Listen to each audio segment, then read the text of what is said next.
Yeah, I think going back to some of the foundational elements of MTSS, assessments and data collection and data data analysis are all often the places where folks get hung up. And one of the things that I always talk about is the idea that there has to be a basic set of assessments that you have in the district that can really drive MTSS. Obviously, that includes things like screening assessments.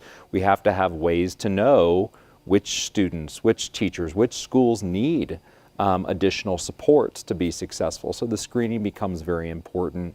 Obviously, diagnostic assessments to help dig into what are the strengths and weaknesses that students or teachers or others have, so we know where to focus those supports. And I think the progress monitoring piece is just huge, just because it's so much about how we do problem solving. Is we have to know the effectiveness of our supports along the way. One of the things we often see when MTSS isn't working or is working, it comes down to both the quality of their progress monitoring, the frequency of the progress monitoring. If we don't have progress monitoring assessments that are valid in terms of the decisions we want to make from them, it can often lead us astray, right? So I might continue a support that is in fact not working if the progress monitoring data are not reliable and valid and able to indicate there's actual progress.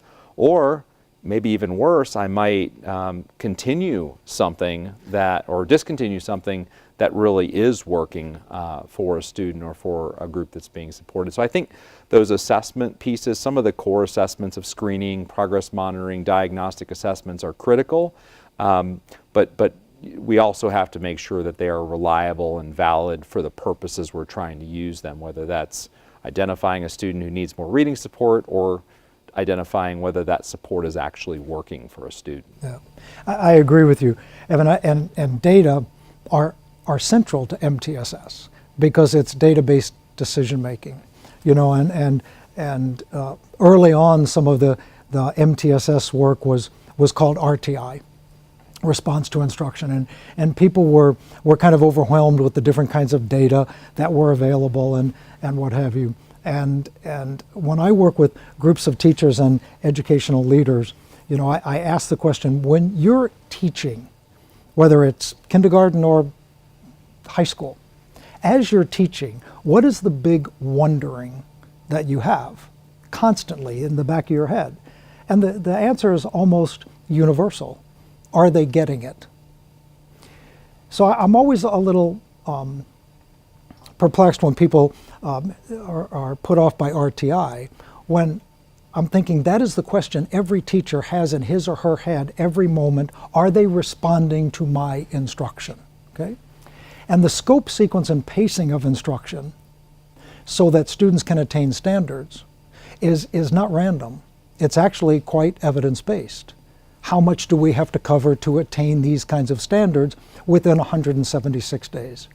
And your comment about screening tools and progress monitoring, I like to think about, and although you're the guy with the data expertise, I'll take what you're saying, and from a teacher or a principal perspective, I would say that those screening tools and that progress monitoring, for me, those are early warning systems.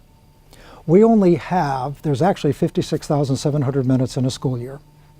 And if we wait too long to find out that a student is in trouble or that a group of students are not pacing to attain the standard, then we have far less time to go the same distance. So you know that if you're on a trip in your car and you've been lollygagging along, and now all of a sudden you have to be someplace at a certain time, you're going to have to go a lot faster. There's more pressure to do that. People are more tense.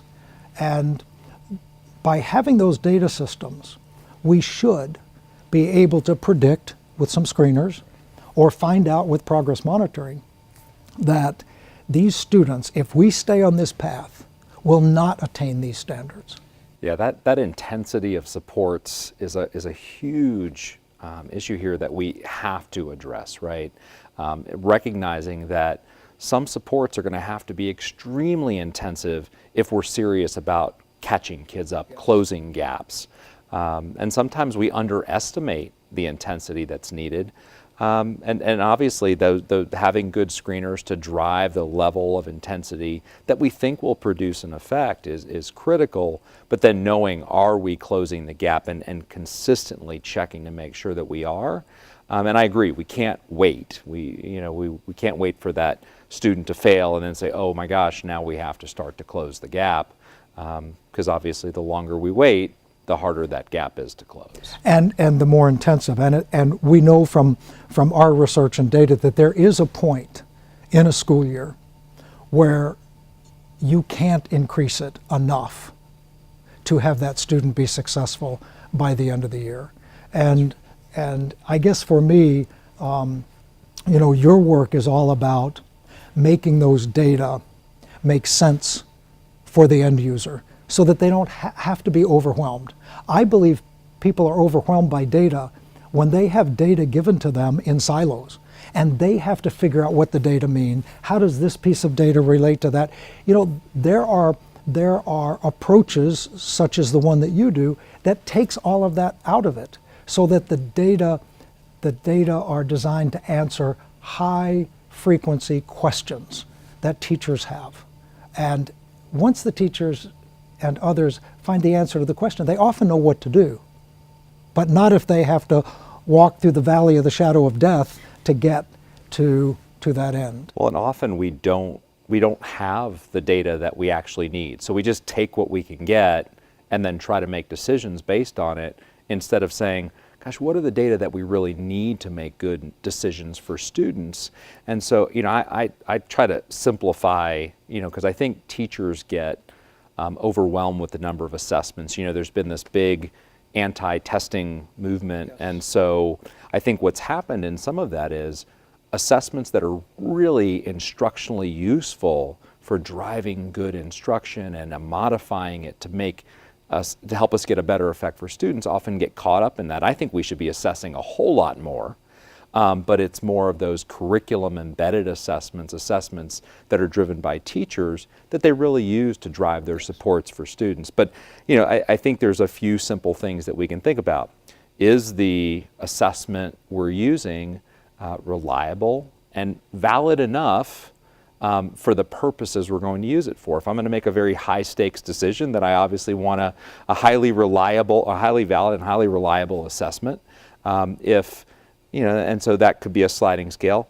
Am I going to learn something about this student that I didn't already know? If this tells me something I already knew, then I'm simply taking time away from instruction and intervention to deliver it.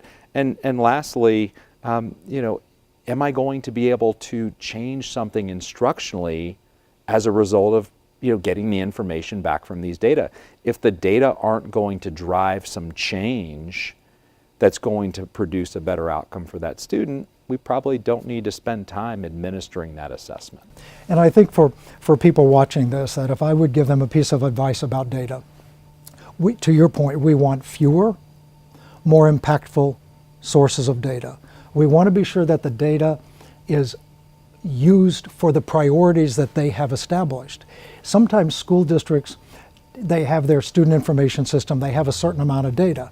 And they're forced to use that data, but those data may not be at all appropriate for what their priorities are. So I think that if you're going to add assessments, that you would also have to say, well, if we're using fewer better, what do we not have to do? To me, data, the use of data, is the basis for ensuring equity and access to instruction. And I have a bumper sticker. And the bumper sticker is, data will set you free.